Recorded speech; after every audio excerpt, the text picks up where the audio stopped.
morning to all our radio listeners and to our online streaming viewers. We celebrate today the Holy Mass for the Thursday, first week in Ordinary Time. We include in this Mass the following intentions.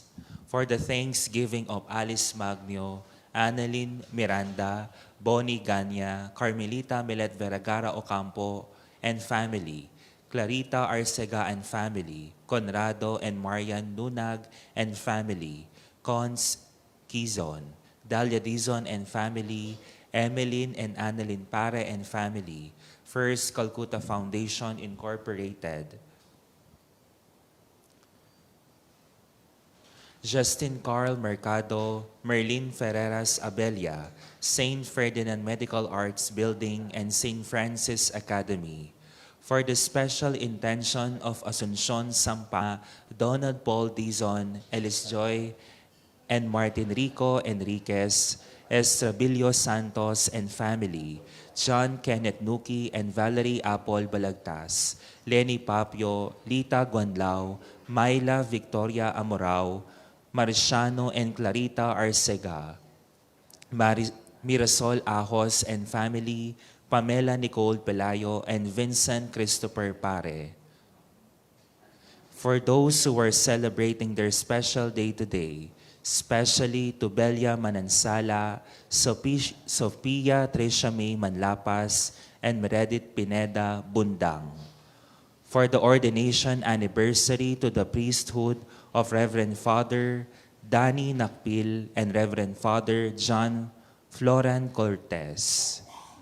For the speedy recovery of Angelita Valencia, Bonnie Ganya, Cons Quizon, Donna Katakutan, Esperanza Torno Cortez, Evelyn Dongka, Flora Quizon, Florencio Garcia, Herna Sampang, John Vincent Lopez, Julieta Balagtas, Kenzo Miguel Policarpio, Lourdes Yuzon, Michael Bulaon, Orlando and Jonas Manarang, Orlando Liwanag, Orlando Serrano Sr., Renato David, Rosario Caingat, Rosita de la Cruz, Victorina Galang, and Winnie David.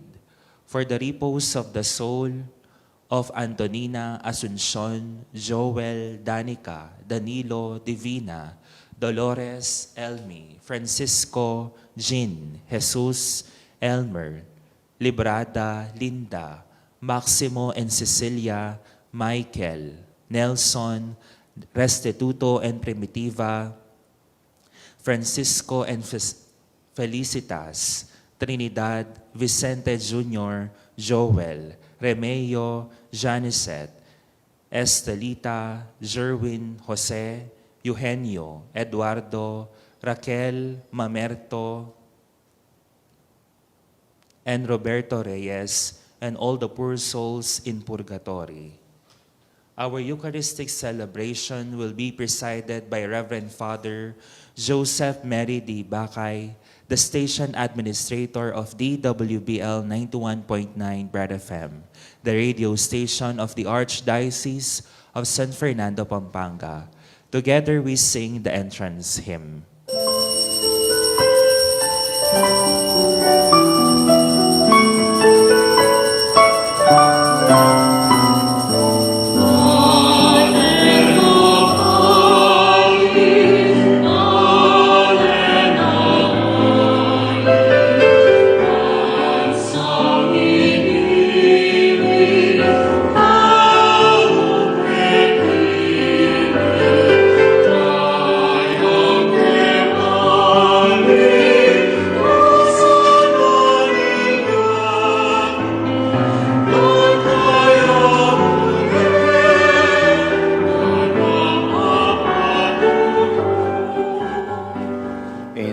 the Father, and of the Son, and of the Holy Spirit. Amen. The grace and peace of God, our Father, and our Lord Jesus Christ, and the communion of the Holy Spirit be with you all. And with your spirit. Good morning, my dear brothers and sisters. Good morning, Father. Once again, as we prepare ourselves to encounter Christ in this Eucharist, we now acknowledge our failures and admit our sinfulness and ask the Lord for pardon and mercy.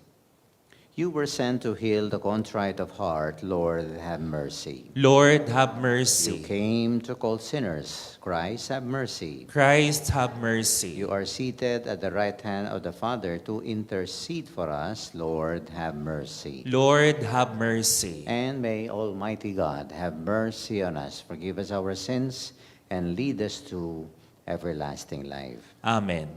Let us pray. Attend to the pleas of your people with heavenly care, O Lord, we pray, that they may see what must be done and gain strength to do what they have seen. Through our Lord Jesus Christ, your Son, who lives and reigns with you in the unity of the Holy Spirit, one God, forever and ever. Amen. A reading from the first book of Samuel.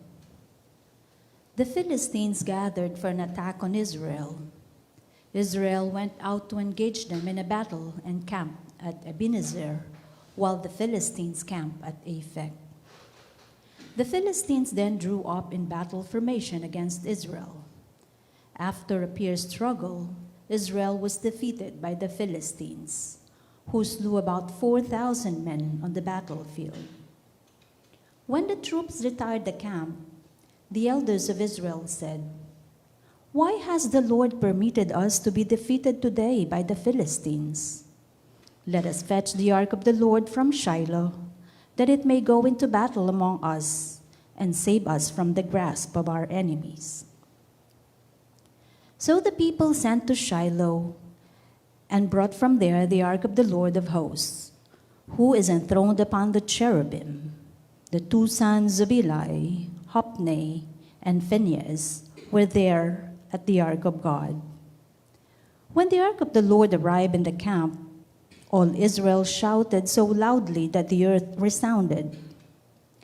The Philistines, hearing the noise of shouting, asked, "What can this loud shouting in the camp of the Hebrews mean?" On learning that the ark of the Lord had come into the camp, the Philistines were frightened. They said, "Gods have come into their camp." They said also, "Woe to us! This has never happened before. Woe to us! Who can deliver us from the power of these mighty gods? These are the gods that struck the Egyptians with various plagues and with pestilence. Take courage and be manly, Philistines. Otherwise, you will become slaves to the Hebrews, as they were your slaves. So fight manfully." The Philistines fought, and Israel was defeated. Every man fled to his own tent. It was a disastrous defeat, in which Israel lost 30,000 foot soldiers. The ark of God was captured, and Eli's two sons, Hophni and Phinehas, were among the dead. The word of the Lord. Thanks be to God. Redeem us, Lord, because of your mercy. Redeem us, Lord, because of your mercy. Yet now you have cast us off and put us in disgrace, and you go not forth with our armies. You have let us be driven back by our foes. Those who hated us plundered us at will. Redeem us, Lord, because of your mercy. You made us the reproach of our neighbors, the mockery and the scorn of those around us. You made us by word among the nations, a laughing stock among the peoples. Redeem us, Lord, because of your mercy. Why do you hide your face, forgetting our woe and our oppression? For our souls are bowed down to the dust. Our bodies are pressed to the earth. Redeem us, Lord, because of your mercy. Let us honor the Holy Gospel.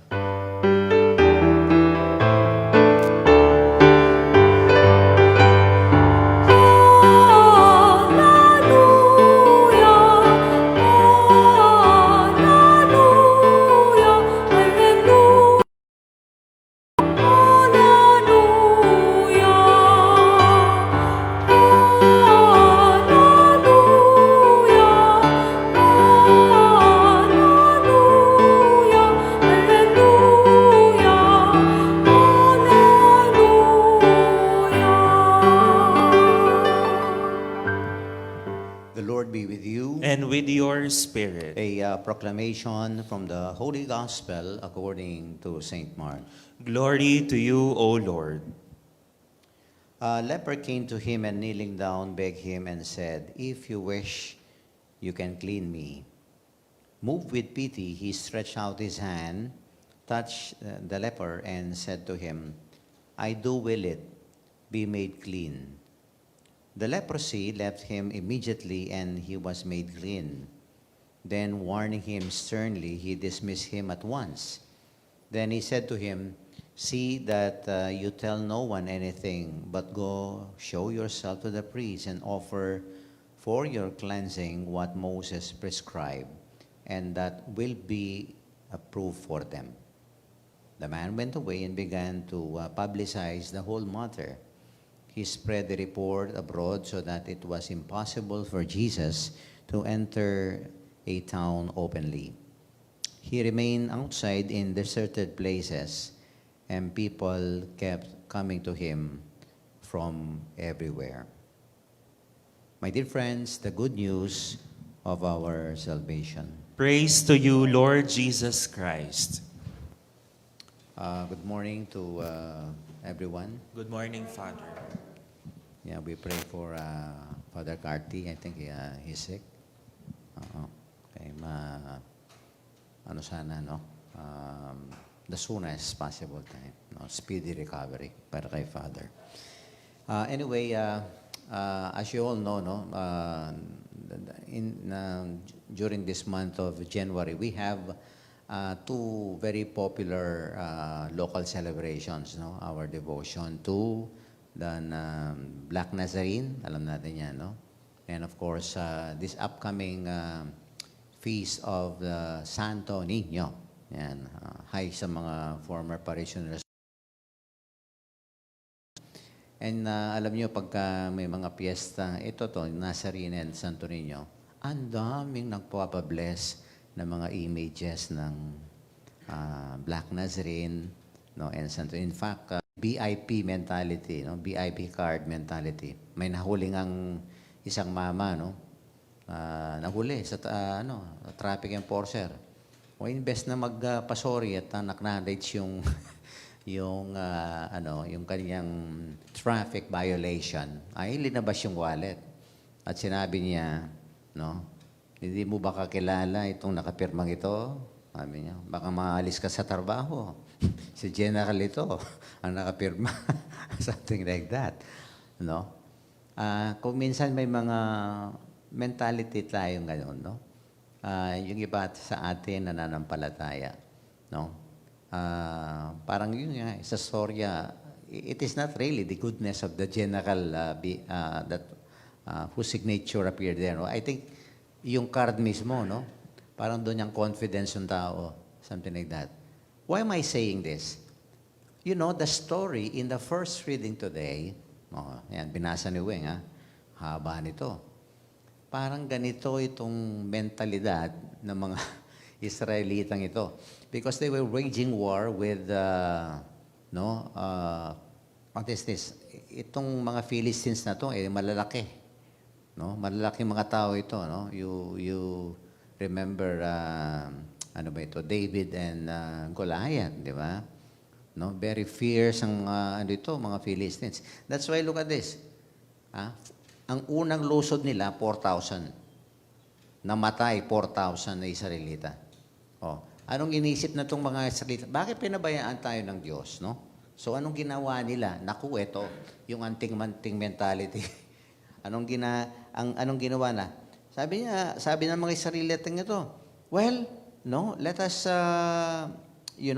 make use of the Ark of the Covenant. No? So, eto, dinala doon sa battlefield, no? Let us fetch the Ark of the Covenant. Baka manalo tayo kung nandito yung mahiwagang magic kahon. Something like that, no? And tingnan yung nila, their pride and their arrogance, no? Matatalo natin na yan dahil parang magic, no? Kung may Ark of the Covenant tayo dito. Naku, anong nangyari? Because of this kind of mentality, no? Parang they are entitled because they were the chosen nation, nandyan ang Ark of the Covenant. No. Anong sabi ng pangalawang lusob nila? Tingnan nyo. The Philistines fought and Israel was defeated. And it was a disastrous defeat. Bakit? Hindi lamang 4,000. 30,000 ang namatay. Grabe. No? Dahil sa mentalidad nila parang kung sino, dahil nandiyan ang Ark of the Covenant. Siguro, no, nagkamot na lang ng ulo ang Panginoon. No? And, look at this.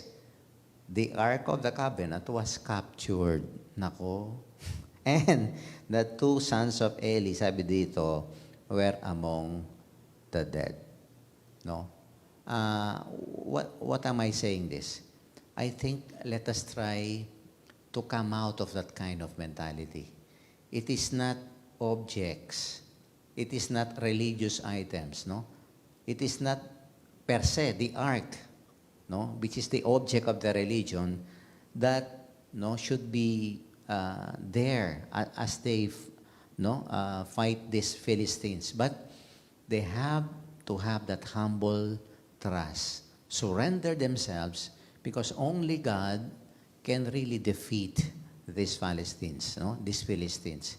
Yung kanilang dapat matibay at humble na pagtitiwala sa Panginoon.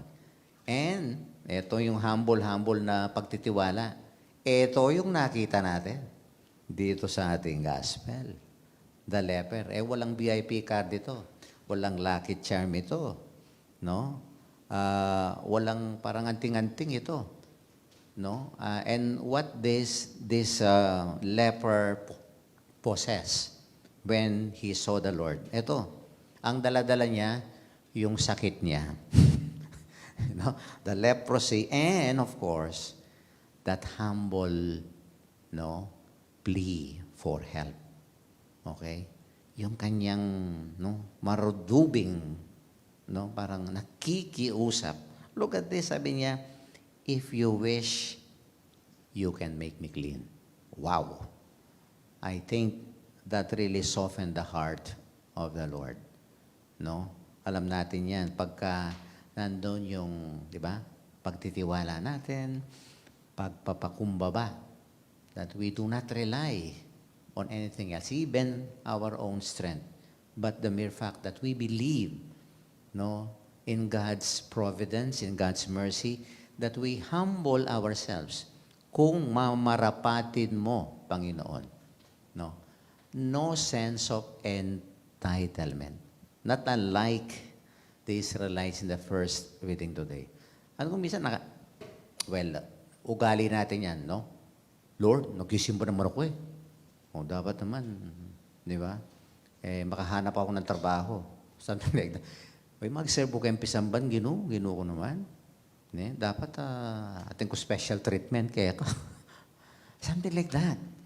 No? O kaya baka sabihin natin dito sa Bright FM, uy, nagtatrabaho ko sa radio station, Catholic radio station. Lord, alam mo naman yan. Alam mo naman yung pagod ko rito. No? Sana naman. Di ba? Medyo spared ako sa mga problema ko sa buhay. Something like that. No, parang yung ating pagtatrabaho dito, that anting-anting mentality, that we have the sense of entitlement, na kung minsan we trap the Lord because of our own efforts. We rely on our own efforts. I think, ito ang solusyon na kailangan ang Panginoon. He is obliged to give us special treatment. I think we are missing the whole point of all our readings today. No? God is not a VIP card. God is not an anting-anting. Although we need itong mga religious items, but these are only reminders to all of us. What is important when we use these devotional items?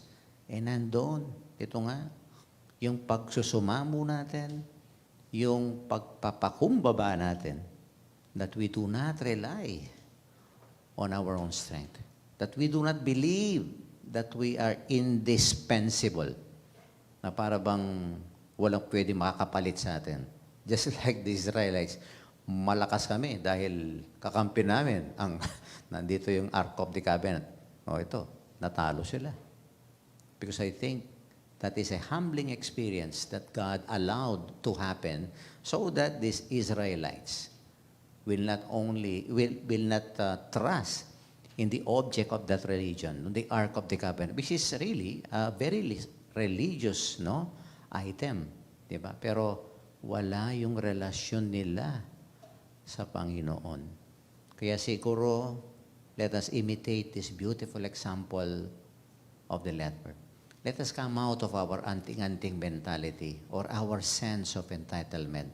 Let us not trap the Lord because we do a lot of things for Him, for the church. No, let us allow God to be God. Just like here. No, let us subject ourselves to God's will. If you wish, you can make me clean. Let us come out of that pride in us, that sense of entitlement. And let us ask the Lord today, to impose His will if that is His wish. Tayo po ay parang mga nagpapalimos sa awa ng Diyos. And I would say, if we have that kind of mentality, sasabihin sa atin ng Panginoon dito, I do will it be made clean. And only then that a miracle in our life can happen. Amen. Sisters and brothers, the sensitive compassion of Jesus in healing the man with leprosy continues to teach us how to treat one another. Let our prayer be, Lord, hear us. Kindly repeat. Lord, hear us. We pray for Christians. They have a deep compassion for all who suffer. Let us pray to the Lord. Lord, hear us. We pray for people who are fearful because of the bushfires and drought. May the merciful touch of a family member, friend, or neighbor bring a reassurance and comfort. Let us pray to the Lord. Lord, hear us. We pray for those who have been blessed by God. May they offer their thanksgiving to Him through service to others. Let us pray to the Lord. Lord, hear us. We pray for those who have been experienced defeat in some endeavor. May they see life as much richer and more hopeful than in terms of winning and losing. Let us pray to the Lord. Lord, hear us. We pray for those who care for people with unpleasant illnesses. May they show courage and kindness and respect. Let us pray to the Lord. Lord, hear us. May the Lord accept our thanksgiving and our personal intentions, the special intentions of the radio station of our Archdiocese, and all the faithful departed, especially from our parish, community, and families, may enter the heavenly Jerusalem. Let us pray to the Lord. Lord, hear us. Lord our God, when we experience the hurt of others, the ridicule or opposition, do not allow us to give up, but help us to put our trust in you through Christ our Lord. Amen.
our sacrifice may be made acceptable to God, the Almighty Father. May the Lord accept the sacrifice at your hands for the praise and glory of his name, for our good and the good of all his holy church. May your people's oblation, O Lord, find favor with you, we pray, that it may restore them to holiness and obtain what they devoutly entreat through Christ our Lord. Amen. The Lord be with you. And with your spirit, Lift up your hearts. we lift him up to the Lord. Let us give thanks to the Lord our God. It is right and just. It is truly right and just, our duty and our salvation always and everywhere to give you thanks, Lord, Holy Father, Almighty and Eternal God.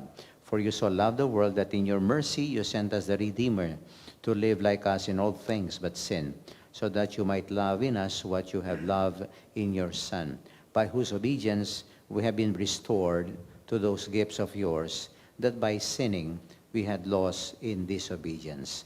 And so, Lord, with all the angels and saints, we too give you thanks, as in exaltation we acclaim. Holy, holy, holy Lord God of hosts, heaven and earth are full of your glory. Hosanna in the highest. Blessed is he who comes in the name of the Lord. Hosanna in the highest. You are holy indeed, O Lord, the fount of all holiness. Make holy, therefore, these gifts, we pray, by sending down your Spirit upon them like the dewfall, so that they may become for us the body and the blood of our Lord Jesus Christ. At the time he was betrayed and entered willingly into his passion, he took bread, giving thanks, broke it, gave it to his disciples, saying, "Take this, all of you, and eat of it, for this is my body which will be given up for you."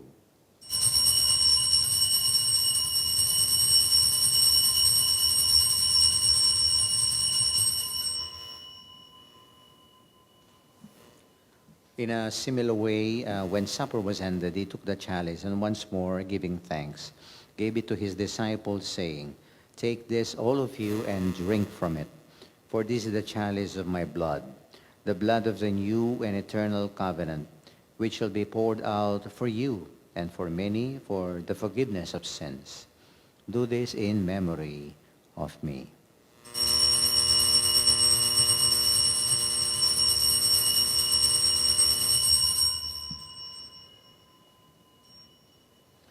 The mystery of faith. When we eat this bread and drink this cup, we proclaim your death, O Lord, until you come again. In the memorial of his death and resurrection, we offer you, Lord, the bread of life and the chalice of salvation, giving thanks that you beheld us worthy to be in your presence and minister to you. Humbly we pray that partaking of the body and the blood of Christ, we may be gathered into one by the Holy Spirit.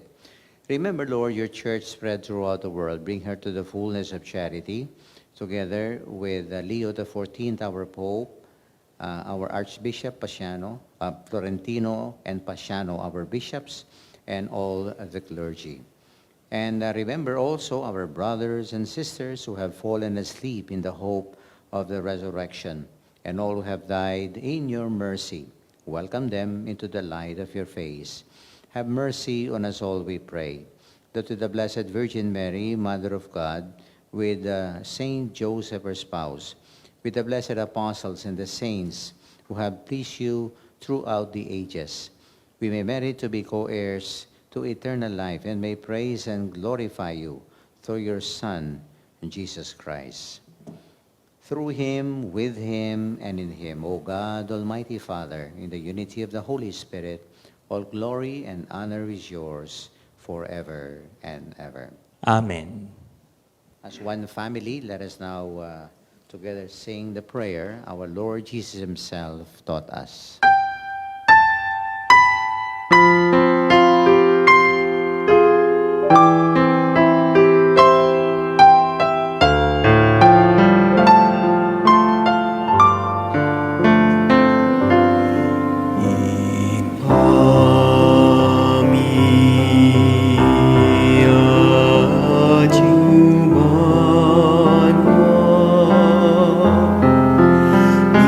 Isang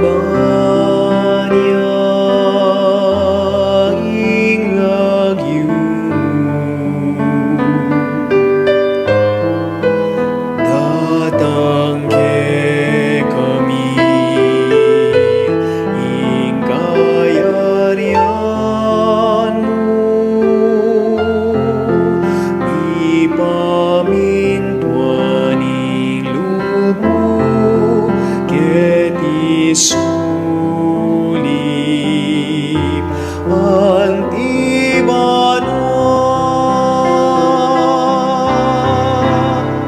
ingkakanan miking aldo ibiemu ke kami king aldongeni Antoni patawad mo ke kami ring salami ke ka anting pamamatawad ni karing mi kasala ke kami mga emo kami pay sa ulking tukso nunay ikapos mo kami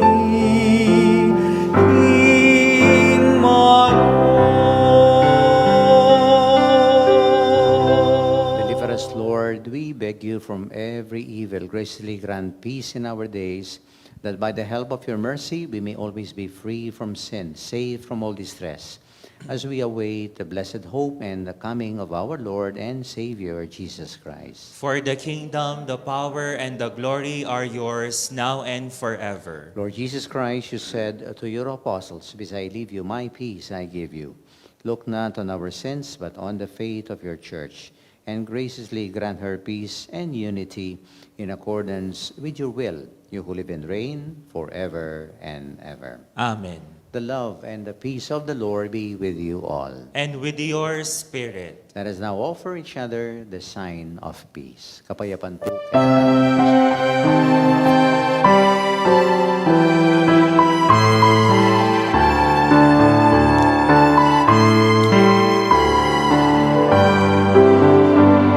Cordero ng Diyos, ang nilalako, king kasalanan ninyan mo. Kaluguran mo kami. Cordero ng Diyos, ang nilalako, king kasalanan ninyan mo. Kakaluguran mo kami. Cordero ng Diyos, ang nilalako, king kasalanan ninyan mo. Ibigay mo kay kami kapayapaan, ibigay mo kay kami kapayapaan.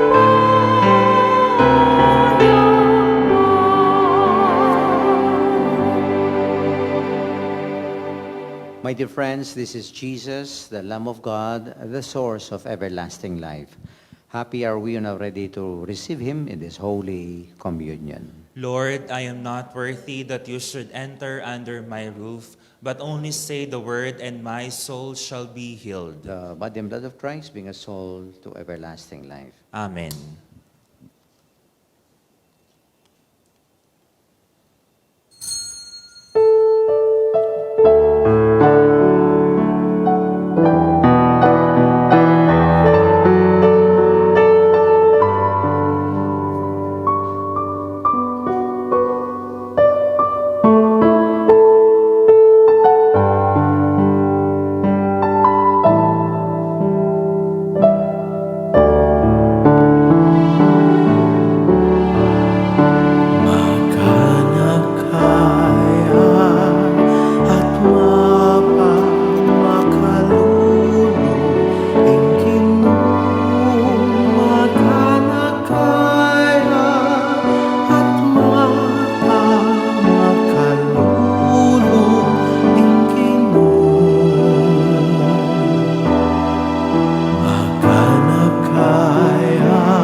radio listeners and online streaming viewers, we will join you in praying the act of spiritual communion.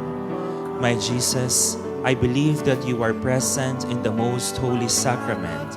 I love you above all things, and I desire to receive you into my soul. Since I cannot at this moment receive you sacramentally, come at least spiritually into my heart. I embrace you as if you were already there, and unite myself fully to you. Never permit me to be separated from you. Amen.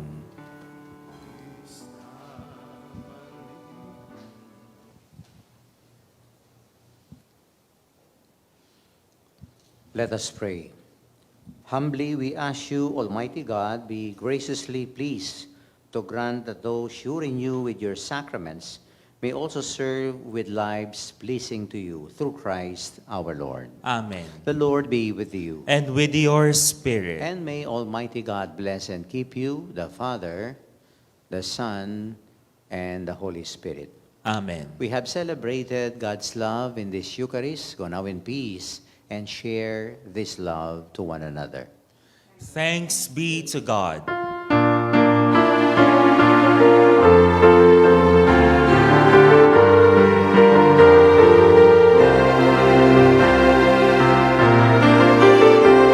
Galit na sa'y aking Ginoo, kining pangitipong tao.